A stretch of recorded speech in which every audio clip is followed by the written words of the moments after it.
मित्रों नमस्कार, मैं सतीश अग्रवाल फिर से एक बार आपके साथ हूं। वर्तमान में कोरोना महामारी के विषय में हम लोग जन सामान्य के लिए मार्गदर्शन सत्र का आयोजन करते हैं और इसमें हम विशेषज्ञों द्वारा मार्गदर्शन हासिल करते हैं।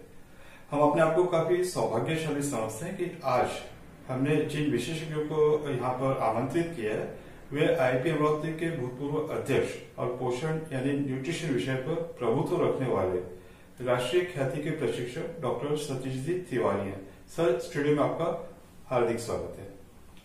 जिस तरह से भारत और पूरे विश्व में कोरोना वायरस के विरुद्ध बीसीजी की उपयोगिता पर काफी संशोधन चल रहे हैं, इस विषय में आप क्या मार्गदर्शन देना चाहेंगे? इस तरह इम्यूनाइजेशन के बारे में और इस बीमारी पे कुछ दवा है कि नहीं, इसके बारे में भी कई गलत धारणाएं या भ्रांतियां लोगों के मन में है।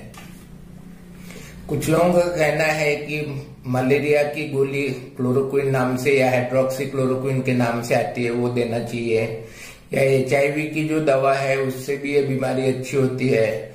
और दो चार दवाओं के नाम है जो मुझे यहाँ बताने की जरूरत नहीं है। उसी प्रकार से एक कह रहे हैं काफी लोग कि बीसीजी की जो वैक्सीन है उससे भी इस बीमारी के रोकथाम में काफी फर्क पड़ता है। मेरे हिसाब से ये सारी चीजें पूरी दुनिया कर रही है, क्योंकि एक नई तरह की बीमारी है, इसके बारे में कई चीजें हमें पता नहीं है। इसलिए हर किसी का यही धारणा रहती है, यही विचार रहता है कि कुछ नहीं से कुछ तो भला, भागे भूत की लंगोटी ही सही। मेरा खुद का यह विचार है कि क्लोरोक्विन देंगे या और कोई एड्स की दवा देंगे या और कोई दवा देंगे तो दवा से उसका साइड इफेक्ट, उसके दुष्परिणाम आने की संभावना रहती है। बीसीजी वैक्सीन हम ये बच्चों को हमेशा देते हैं। हमारे देश में बच्चे को पैदा होने के बाद अस्पताल से छुट्टी के पहले ये वैक्सीन दे दी जाती है। इसके कोई बहुत ज्यादा दुष्परिणाम नहीं है। तो मैं तो यही सलाह दूंगा कि यदि हम क्लोरोक्विन या हाइड्रोक्सी क्लोरोक्विन और बाकी की दवाएं लेने को तैयार हैं तो उससे बीसीजी कभी भी फायदेमंद रहेगा। इसका मतलब ये नहीं कि बीसीजी आप ले लोगे तो आपको कोरोना होगा, नहीं। बीसीजी से हमारे शरीर की जो रोग प्रतिकार शक्ति है वो बढ़ती है, और रोग प्रतिकार शक्ति यदि अपनी अच्छी रहेगी तो बीमारी होने की संभावनाएं कम रहती है। सर, पाश्चात्य देशों में और अपने देश में प्रचलित पोषण यानी न्यूट्रिशन पद्धति के विषय में आप क्या अंतर अनुभव करते हैं?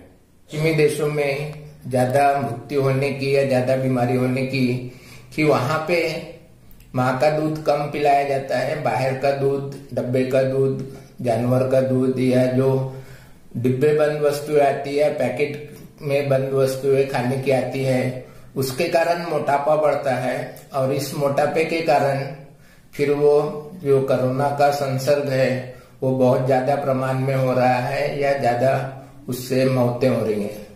तो यदि हम बच्चे को माँ का दूध पिलाते हैं, बीसीजी वैक्सीन देते हैं और माँ के दूध के कारण यदि हम बाहर का दूध बच्चे को बचा सकते हैं या बाहर के खाने से बच्चे को बचा सकते हैं तो मोटापे की समस्या पे भी हमें कुछ ना कुछ इससे फायदा मिलेगा। मोटापा कम होगा तो कोरोना से जो बीमारी से जो ज्यादा के दुष्परिणाम आ रहे हैं वो मौतों की संख्या हम कम कर सकते हैं। इसलिए मैं फिर से ये कहना चाहूंगा कि हमारे भारत देश में बच्चे को माँ का दूध पिलाना सदियों से एक परंपरा चली आ रही है। इसलिए मैं व्यक्तिगत तौर पर आप सभी से निवेदन करना चाहूंगा कि ये जो लड़ाई है ये हम लोगों की किसी की आपसी लड़ाई ना होकर निसर्ग की और जो प्रकृति के विरुद्ध हम लोग काम कर रहे हैं उसकी लड़ाई है। तो इस लड़ाई में हम प्रकृति का साथ दें जिससे कि मानव जाति है उसका पूर्ण विकास हो सके। तो मित्रों, आज हमने डॉक्टर सतीश जी तिवारी से बातचीत की है। ये बातचीत आपको कैसी लगी? इस विषय में अपनी प्रतिक्रिया और सुझाव स्क्रीन पर दिखाए गए नंबर पर हमें प्रेषित कर सकते हैं। आपसे विदा का समय हो गया, इसलिए नमस्ते, जय हिंद।